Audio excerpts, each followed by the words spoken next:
Los mejores amigos de mi prometida llevan años menospreciándome, diciéndole que soy aburrido y que no soy suficiente para ella, y ahora estoy considerando cancelar la boda. Nos conocimos hace 3 años en una excursión de senderismo organizada por un grupo local de aficionados al aire libre, cerca de Boulder, Colorado. Ella era carismática, curiosa, y completamente distinta a todas las chicas con las que había salido antes. Conectamos de inmediato. Durante meses salimos solo los dos, y fue perfecto. Pero cuando llegó el momento de conocer a sus amigas, algo cambió. No fue una escena explosiva, ni una confrontación directa. Fue algo mucho más sutil, y quizás por eso más destructivo. Desde el primer encuentro, sentí que me estaban evaluando. Cada gesto, cada opinión mía, cada vez que no me reía de un chiste que compartían entre ellas, era una marca negativa en algún registro invisible. Y si bien al principio pensé que solo era mi inseguridad hablando, con el tiempo se volvió imposible de ignorar. Empezaron a hacer comentarios sarcásticos cuando yo estaba cerca. ¿Y tú qué haces mientras ella se divierte con nosotras? Ah, claro, jardinería. O insinuaciones más venenosas, como, supongo que el matrimonio aburre a cualquiera, ¿no? No se trataba solamente de lo que decían. Era como lo decían. Y cómo su comportamiento empezaba a influir en ella. Empezaron a organizar noches solo de chicas, pero cada vez descubríamos que algunos novios sí estaban invitados, menos yo.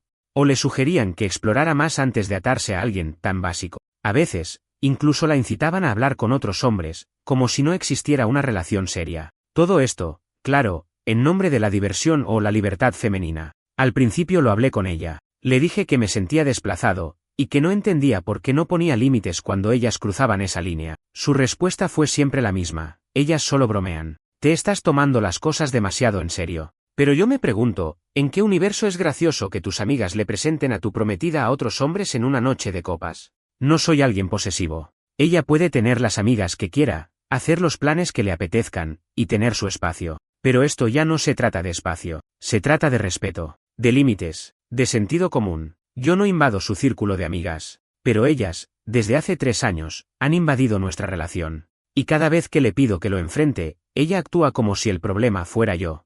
Una vez, en una reunión que supuestamente era informal y relajada, una de ellas, la que más insiste en que soy un aburrido sin chispa, soltó delante de todos: ¿recuerdas cuando salías con aquel músico?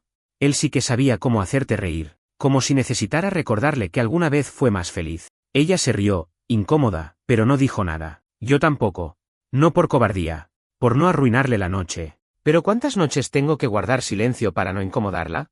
¿Cuántas indirectas disfrazadas de bromas tengo que tragarme? ¿Cuántas veces debo ser el adulto en la sala mientras ellas se comportan como adolescentes en una serie de televisión mala? Hoy, mientras ella estaba en otra de esas salidas con ellas, pensé por primera vez algo que me dolió mucho: ¿realmente quiero casarme en estas condiciones? Me prometí que esta semana iba a hablar en serio con ella, no solo a pedir explicaciones, sino a poner límites reales, porque si no cambia nada, yo sí estoy dispuesto a cambiar algo, y tal vez sea el rumbo de esta relación. La conversación que prometí tener con ella esa semana ocurrió un martes por la noche. Cenamos algo rápido, nada especial. Yo había cocinado, como de costumbre, y ella llegó tarde, riéndose aún de algo que una de sus amigas le había mandado por mensaje. No dije nada al principio. Esperé. Observé. Y luego, cuando el ambiente se volvió lo suficientemente neutro como para evitar que la charla se convirtiera en un campo minado emocional, le pedí que nos sentáramos a hablar. No empecé reclamando. No fui agresivo, fui honesto. Le dije que me sentía constantemente ninguneado por su círculo de amigas, que sus chistes no eran inocentes, que las insinuaciones eran intencionadas, y que su falta de reacción frente a eso me hacía sentir solo, como si estuviera en una relación con alguien que no supiera protegernos como pareja.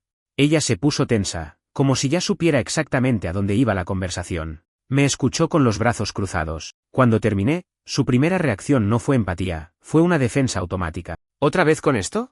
Pensé que ya habíamos pasado este tema. No lo hemos pasado, solo lo hemos enterrado. Y está pudriéndose bajo nuestros pies. Se quedó en silencio unos segundos, mirándome fijamente. Me preguntó si creía que ella lo hacía a propósito. Le dije que no. Nunca la vi como cómplice de sus amigas, pero sí como alguien que se ha negado a reconocer el daño que causan. Tú no sabes lo que significa para mí tenerlas en mi vida. Son como mis hermanas. Entonces deberías esperar de ellas lo mismo que se espera de una familia: respeto hacia lo que tú decides construir. Le costó asumirlo. Pero por primera vez noté que no se cerró. Respiró profundo. Se quedó mirando al suelo y murmuró: ellas creen que tú me limitas. Dicen que desde que estoy contigo, ya no soy la misma. ¿Y tú? ¿Crees eso? No lo sé. A veces siento que me he apagado un poco, pero otras veces siento que por fin estoy creciendo. Ya no me interesa salir de fiesta cada fin de semana, no porque tú me lo impidas, sino porque he cambiado. Pero cuando estoy con ellas, me da miedo ser la única que cambió. Ahí estaba la raíz. No era que sus amigas quisieran destruirnos por maldad, sino porque se negaban a aceptar que su amiga había comenzado otra etapa de su vida. Y en esa nueva etapa, yo estaba incluido, y ellas no sabían cómo encajar. Entonces dime, ¿quieres seguir siendo parte de eso o estás lista para que vivamos algo que les pertenece solo a dos personas? Quiero estar contigo, respondió. Pero no quiero tener que elegir entre mi pareja y mis amigas. Pero ya están eligiendo por ti. Cada vez que ellas cruzan un límite y tú callas, estás tomando una decisión, aunque no lo digas en voz alta. Eso la descolocó. Se levantó, caminó por el departamento en círculos, como si necesitara que el cuerpo hiciera lo que la mente no podía. Me dijo que necesitaba pensar. Que no quería que esto se convirtiera en una ruptura anunciada, pero que tampoco iba a dejar que yo le pusiera reglas. Le dije que no eran reglas, eran límites. Límites para proteger algo que ambos decíamos querer construir. Pasamos esa noche en habitaciones separadas. No discutimos. No hubo gritos. Pero el silencio era tan denso que parecía que el aire se partía al respirar. Yo dormí poco. Ella tampoco. Lo supe por cómo se movía en el sofá, cambiando de posición a cada hora. Al día siguiente, al volver del trabajo, encontré una nota en la mesa. Había salido a caminar con una de las amigas, la que peor me trataba. Necesito cerrar ciertos temas antes de empezar otros, decía la nota. No sabía si eso era una buena señal o una sentencia silenciosa. Me pasé toda la tarde preguntándome qué significaba realmente. ¿Estaba defendiéndome? ¿Estaba entregándome en bandeja? ¿O simplemente intentando encontrar una respuesta entre las ruinas? Esa noche volvió tarde. No hablamos. Solo se quitó el abrigo, se metió en la ducha y luego fue directamente a dormir. Yo fingí estar dormido. Pero cuando se acostó a mi lado, noté que temblaba. No sé si era por frío o por miedo. El jueves por la mañana, el ambiente seguía cargado. Nos saludamos como dos extraños que comparten techo por obligación. El café en la cocina se preparó en silencio. No hubo discusión, pero tampoco cercanía. Estaba claro que ambos estábamos procesando algo distinto, desde lugares distintos, y que todo lo que no dijimos anoche seguía flotando en el aire, acumulándose como polvo que nadie se anima a limpiar. Antes de irse al trabajo, me dijo que quería que habláramos esa noche con calma, sin sarcasmos, sin ataques, sin repetir las mismas frases gastadas de siempre. Asentí. No dije nada más. Yo también necesitaba esa conversación, pero me sentí agotado. No físicamente, sino emocionalmente. Cansado de justificar cada gesto, cada decisión, cada silencio. Cansado de tener que convivir no solo con una pareja, sino con la sombra constante de otras personas metidas entre nosotros. Esa noche llegó puntual. No salió con sus amigas. No trajo el teléfono a la mesa. Preparó la cena ella misma, cosa que no hacía desde hacía semanas. Una receta sencilla, pero bien pensada. Era como si quisiera demostrar, sin palabras, que algo dentro de ella también estaba cambiando. Mientras cenábamos, fue directa al grano. Hablé con Claudia anoche. Claudia, justamente ella, la que siempre encuentra la forma más sutil de humillarme delante de todos, y luego se escuda en la ironía para salirse con la suya. Y le dije que no iba a tolerar más comentarios como los del otro día, que si seguía usando mis recuerdos del pasado para menospreciar mi presente, no tenía sentido que estuviera en mi boda. No supe qué decir. Por un instante, dudé. No porque no le creyera, sino porque me pregunté si no era demasiado tarde. Pero había más. Me dijo que solo está preocupada por mí, que cree que me estoy perdiendo experiencias, que estoy encerrándome en algo muy serio demasiado pronto. ¿Y tú crees eso también? No. Pero me di cuenta de que, de alguna forma, le estaba dando motivos para pensarlo. No por ti. Por mí. Porque en lugar de asumir que estaba cambiando, fingía con ellas que seguía siendo la misma. La que quería fiesta, caos, planes impulsivos. Y cuando no podía sostener esa máscara, te culpaba a ti. Hubo una pausa larga. Ella seguía hablando, pero ya no se defendía. Estaba abriendo las costuras de su identidad frente a mí. Y eso, honestamente, fue lo más sincero que la vi en meses. ¿Qué le dijiste al final? Que si no era capaz de respetar la vida que estoy eligiendo, entonces no debía estar cerca. No en mi boda, no en mis decisiones, no en lo que venga. La miré, intentando leer entre líneas. Había algo diferente en sus ojos. Menos miedo, más claridad. Pero también tristeza. No por perder a una amiga, sino por aceptar que las cosas nunca vuelven a ser iguales después de poner un límite verdadero. Sé que no podemos pedirles que te quieran, me dijo, pero sí que no te saboteen. Y si ni siquiera pueden ofrecer eso, entonces yo también tengo que decidir. Esa fue la primera vez que sentí que estaba de mi lado. No como una lealtad ciega, sino como una mujer adulta que finalmente entendía que una relación no se construye con excusas ni con evasiones, sino con postura. Después de la cena me enseñó una lista. Había escrito el nombre de cada una de sus amigas, con una especie de anotación emocional al lado. Le debo una conversación honesta. No la quiero más en mi vida. Necesito entender por qué me alejo cada vez que ella aparece. Era como si estuviera haciendo una auditoría sentimental. Le pregunté qué pensaba hacer con esa lista. Hablar con todas, una por una. No para pedirles permiso, sino para dejar en claro lo que quiero. Y lo que ya no voy a permitir. Me sorprendió. Nunca la había visto tan determinada. Pero también sentí algo incómodo, una parte de mí no sabía si eso bastaría. No quería un cambio temporal. No quería una tregua de semanas. Quería una estructura nueva. Una forma distinta de vincularnos. Porque si cada cierto tiempo volvía esta tensión, entonces nada había cambiado realmente. Se lo dije. Sin adornos, sin suavizar. No me basta con una conversación. Necesito saber si esto es de verdad. Si estás dispuesta a sostener lo que dices ahora incluso cuando haya presión. Porque no sé si podría volver a pasar por esto otra vez. Ella no se molestó. Solo dijo. Entonces dame tiempo para demostrarlo. No me pidas promesas, observa mis actos. Y eso hice. Aquel viernes se canceló el viaje que tenía planeado con sus amigas. Se quedó en casa. No por obligación. Quiso quedarse. Cocinamos juntos, vimos una película vieja que a ambos nos encantaba, y nos reímos como hacía tiempo no pasaba. Fue una noche sin terceros, sin indirectas, sin tensión. Pero yo sabía que eso era solo el comienzo. Porque lo más difícil no era la conversación entre nosotros. Lo más difícil empezaría cuando ella se enfrentara a su grupo. Y cuando yo tuviera que decidir qué hacer si no salía como esperábamos. Durante las semanas que siguieron, algo se removió en el equilibrio tácito de nuestra relación. Ella comenzó a actuar con una intención más firme, pero también con un cuidado que no había demostrado antes. No era un cambio radical, ni espectacular.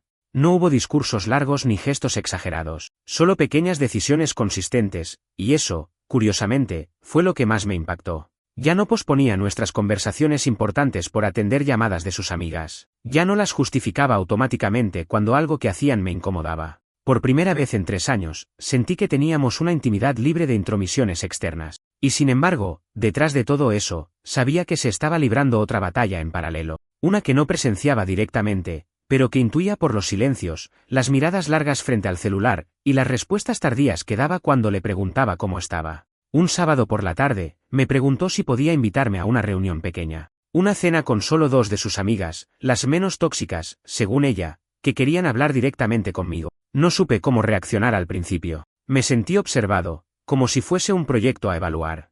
Pero también comprendí que quizá ellas estaban intentando corregir parte del daño hecho. Acepté. No porque quisiera, sino porque sentí que, si ella estaba dando pasos hacia mí, también debía dar algunos hacia su mundo. La cena fue en el departamento de una de ellas, cerca de Capitol Hill, en Seattle. Llegamos juntos. Apenas entramos, el ambiente era contenido, como si todos los presentes supieran que lo que ocurriera esa noche marcaría algo. No era un evento casual. Era una especie de tribunal informal, aunque disfrazado de hospitalidad. Comenzaron hablando de cualquier cosa, trabajo, clima, planes de vacaciones. Y cuando se sirvió el postre, una de ellas, Lara, se animó a ir directo al tema. Mira, no te voy a mentir. No te tragábamos. Ninguna de nosotras. Sentíamos que habías secuestrado a nuestra amiga.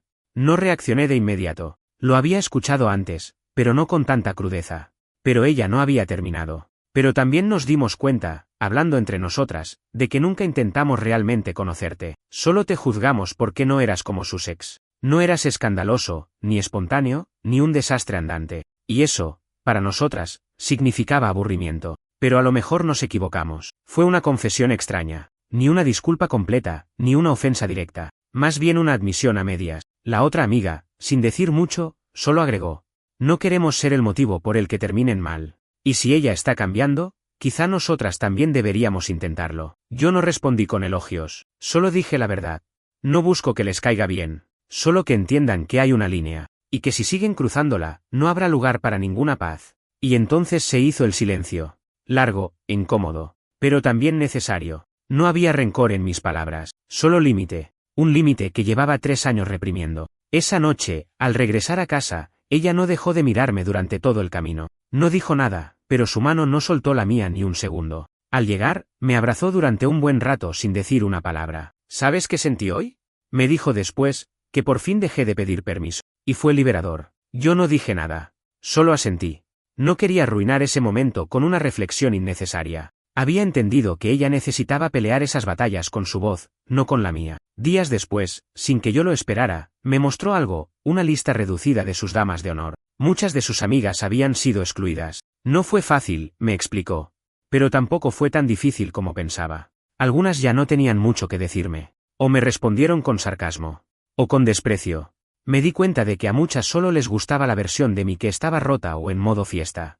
La que soy ahora, ya no les sirve. Ese fue el punto en el que empecé a confiar de nuevo. Porque no se trataba solo de defenderme a mí. Se trataba de defender su propia versión madura, su derecho a cambiar, a elegir algo diferente a la presión grupal. Y también, su derecho a dejar atrás amistades que ya no se ajustaban al tipo de vida que quería construir. Pero en medio de ese progreso, empezó a aparecer algo inesperado, el miedo a que, al haber perdido tantos vínculos cercanos, ella terminara sintiéndose sola, y de alguna forma, me culpara por ello más adelante. Se lo dije una noche. ¿No temes que, en algún momento, me culpes por haberte alejado de ellas? Ella lo pensó un segundo. Luego dijo, si lo hago, es porque aún no entendí que no me alejaste tú. Me alejé yo. Por mí. Porque ya no me sentía igual con ellas. Lo único que hiciste fue mostrarme que tenía permiso de dejar de fingir. Y con esa frase, supe que estábamos empezando algo nuevo. Pero también supe que quedaba una conversación pendiente. Porque si bien sus amigas habían retrocedido, aún había una herida más profunda, porque, durante 3 años, había preferido guardar silencio mientras me deterioraba por dentro. La conversación que venía postergando, aquella que implicaba más que un reclamo puntual, llegó una noche cualquiera, sin aviso, como suelen llegar las cosas que realmente importan. Estábamos sentados en la sala, cada uno leyendo en silencio. Una escena doméstica cualquiera, cómoda, tranquila. Y sin embargo, de fondo, yo tenía un pensamiento insistente que llevaba días gestándose: ¿por qué alguien que dice amarte puede dejarte tan solo durante tanto tiempo? No se lo dije de forma agresiva. Cerré el libro con cuidado, lo dejé sobre la mesa y la miré. ¿Puedo preguntarte algo sin que lo tomes como un ataque? Ella dejó su libro en el regazo y asintió. Me miró con atención. ¿Por qué no me defendiste durante tanto tiempo? No hablo de una cena o un evento puntual. Hablo de 3 años. ¿En qué momento decidiste que aguantarlo todo era mejor que ponerles límites? No respondió de inmediato. Se quedó ahí, quieta, como si necesitara registrar cada palabra antes de contestar. Finalmente dijo: porque crecí rodeada de gente que me enseñó que mantener la paz es más importante que tener razón. Que confrontar a quienes quieres solo lleva al abandono. Siempre creí que si los hacía elegir, se irían. ¿Y yo? Tú eras distinto. Creí que no importaba cuánto te empujara hacia el fondo, seguirías ahí. Con ellas tenía que tener cuidado. Contigo, me sentía segura. Demasiado segura. Sus palabras me golpearon más de lo que esperaba. Porque en su honestidad había una admisión brutal, me había tomado como garantía. Y eso, quizás, había sido su mayor traición. Entonces, ¿me trataste como si mi dolor fuera tolerable solo porque eras consciente de que no me iría?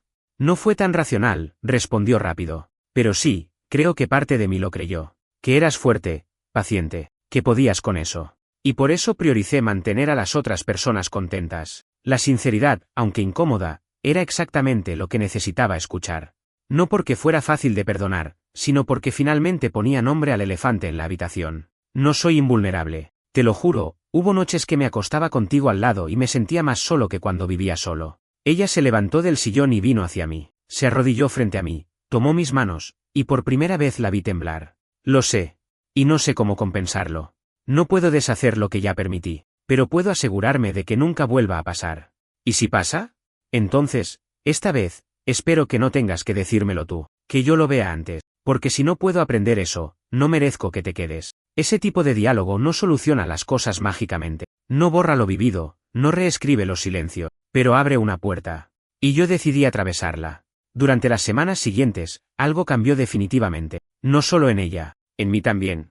Empecé a permitirme cuestionar no solo lo que ella hacía, sino lo que yo había tolerado. ¿Por qué seguía ahí, esperando que ella hiciera lo correcto, cuando yo mismo no me atrevía a exigirlo de verdad? Me di cuenta de que no era solo un conflicto con sus amigas, era una cuestión de límites mal dibujados, de dinámicas heredadas, de autoestima desordenada. Yo había aceptado, sin darme cuenta, un papel de mártir que no me correspondía. Así que también empecé a transformarme. Dejé de medir cada palabra para evitar parecer controlador. Dejé de sobreanalizar si mis límites iban a incomodar. Porque aprendí que incomodar no es lo mismo que herir. Y a veces, para crecer, hay que incomodar.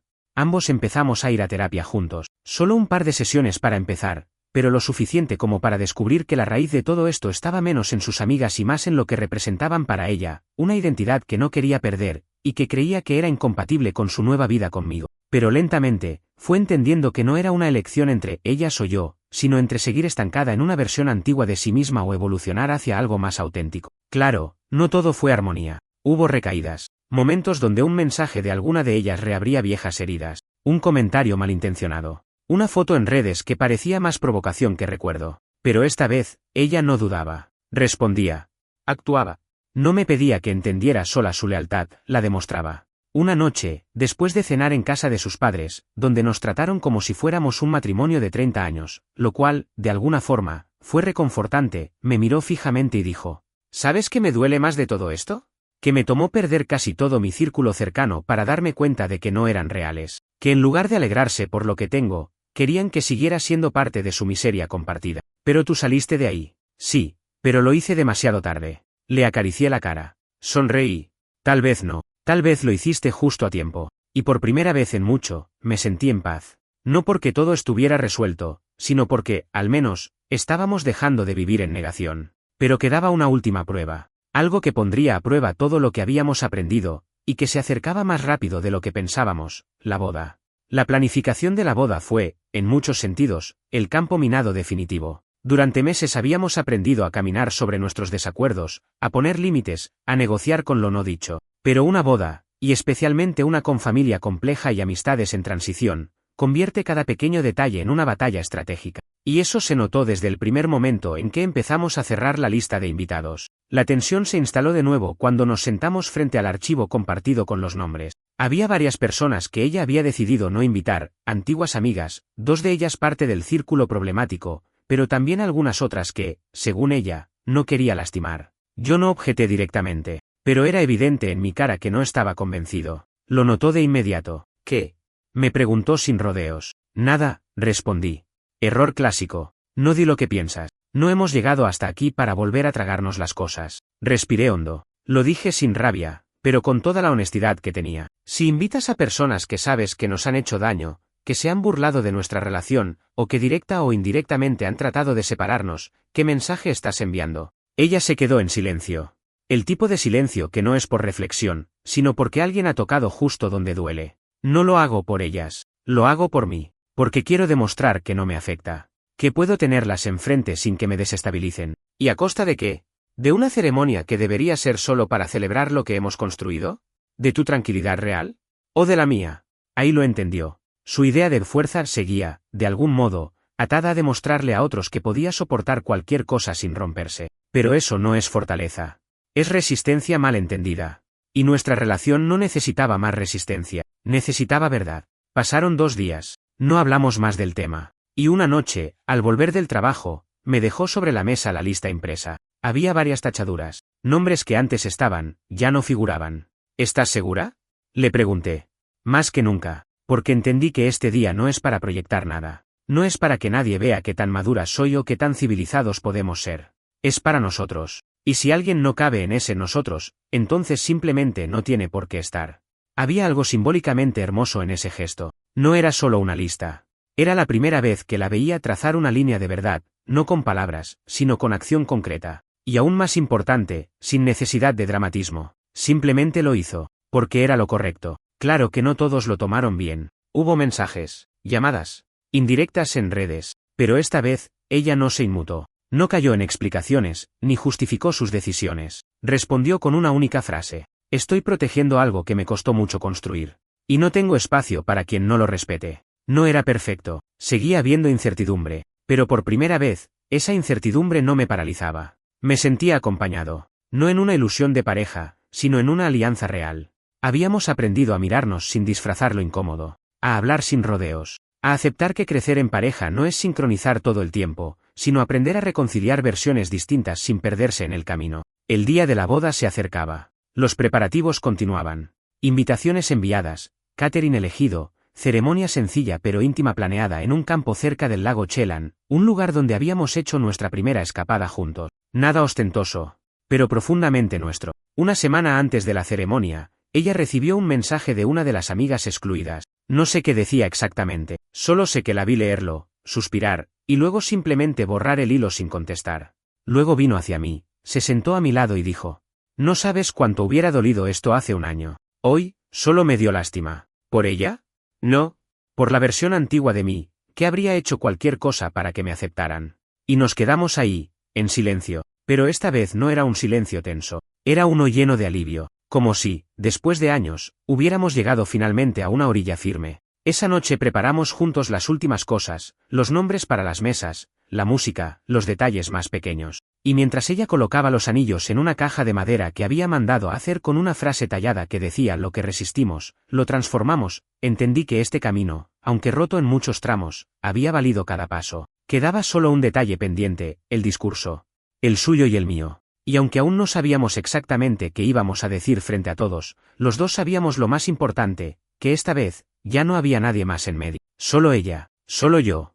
Y una historia que, por fin, nos pertenecía. La noche antes de la boda no fue lo que muchos podrían imaginar como un momento mágico o cinematográfico. No hubo fuegos artificiales emocionales, ni lágrimas en cámara lenta. Fue tranquila, silenciosa, casi incómoda por momentos, pero también profundamente real. Dormimos en habitaciones separadas por tradición, sí, pero también para darnos espacio. Habíamos llegado a este punto tras tanto movimiento emocional, tantos ajustes internos, que los dos necesitábamos algo que rara vez nos habíamos permitido: silencio. No por conflicto, sino por respeto al proceso. Yo me quedé en una pequeña cabaña al lado del lago, donde colocamos a varios de los invitados. Tenía una vista hermosa, pero pasé la mayor parte del tiempo mirando el techo. No porque dudara, ya no, sino porque mi mente estaba reconstruyendo todo lo que habíamos atravesado, desde los primeros gestos hostiles en cumpleaños compartidos, hasta las conversaciones crudas sobre identidad, pertenencia y límite. Ella no era la misma persona de hace 3 años, yo tampoco. Y ese era, quizás, el verdadero motivo para celebrar. Esa mañana, mientras me vestía, uno de mis amigos más cercanos, uno de los pocos que había visto la transformación desde el inicio, me dijo algo que me marcó. ¿Sabes por qué creo que esto va a funcionar?, preguntó mientras se abrochaba los gemelos que nunca usa en ningún otro contexto. Porque ustedes no se idealizan. Se conocen en la peor versión del otro. Y aún así están aquí. Pensé en eso todo el camino hacia el lugar de la ceremonia. Era cierto. No nos estábamos casando por esa fantasía del para siempre ingenuo. Nos estábamos casando sabiendo que lo difícil no había pasado, que los desafíos seguirían, pero también sabiendo que ya habíamos sobrevivido al ruido, a las dudas, y, más importante aún, a las versiones de nosotros mismos que no sabían cuidar del otro. Cuando la vi llegar, supe que algo era distinto incluso antes de que cruzara la pasarela. Había algo en su mirada que no tenía que ver con el vestido, ni con la música, ni con los invitados. Era esa especie de paz de quien ha tomado una decisión sin mirar atrás. No solo sobre casarse, sino sobre quién quiere ser a partir de ahora. Al llegar a mi lado, me apretó la mano con fuerza. No dijo nada, pero no necesitaba hacerlo. Sentí que todo lo no dicho estaba contenido en ese gesto. La ceremonia fue breve, sin protocolos innecesarios, sin promesas teatrales. Cada uno leyó un texto escrito a mano. Nada de poemas reciclados ni frases sacadas de película. Ella comenzó su discurso de forma simple, pero devastadora. No te elegí porque me completaras. Te elegí porque me desafías. Porque no me dejas esconderme. Porque has sabido ver en mí lo que ni siquiera yo podía mirar sin miedo. Y si bien tardé en saber cómo defenderte del mundo, hoy puedo decirte que también aprendí a defenderme a mí. Porque nadie merece ser amada desde el miedo. Y contigo aprendí a amar sin pedir permiso. Hubo un silencio largo. Los invitados contenían las lágrimas. Yo también. Luego fue mi turno. Tomé el papel con manos que ya no me temblaban. No hay historia perfecta. Y por eso estoy aquí. Porque no quiero construir perfección. Quiero construir verdad. Quiero días normales, días caóticos, días donde nos sentemos a negociar cómo seguir cuando nada parece funcionar. Y días donde podamos mirar hacia atrás y decir, nos elegimos incluso cuando dolía. Porque eso es amor. Y porque tú, incluso en tus momentos más frágiles, fuiste valiente. Y yo vi eso. Y quise quedarme. No hubo aplausos, solo silencio.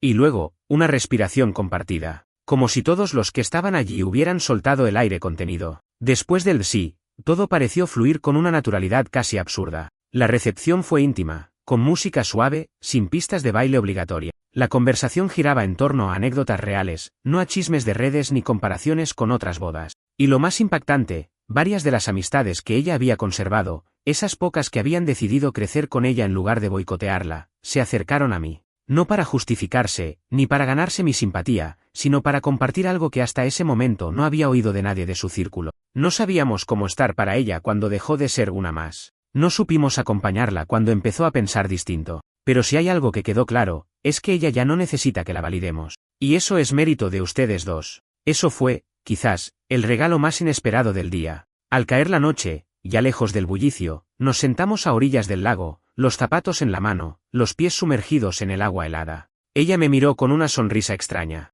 no eufórica, no nerviosa, una sonrisa tranquila, como quien ha sobrevivido a su propia historia. ¿Sabes cuál es la única certeza que tengo ahora? Me preguntó. ¿Cuál?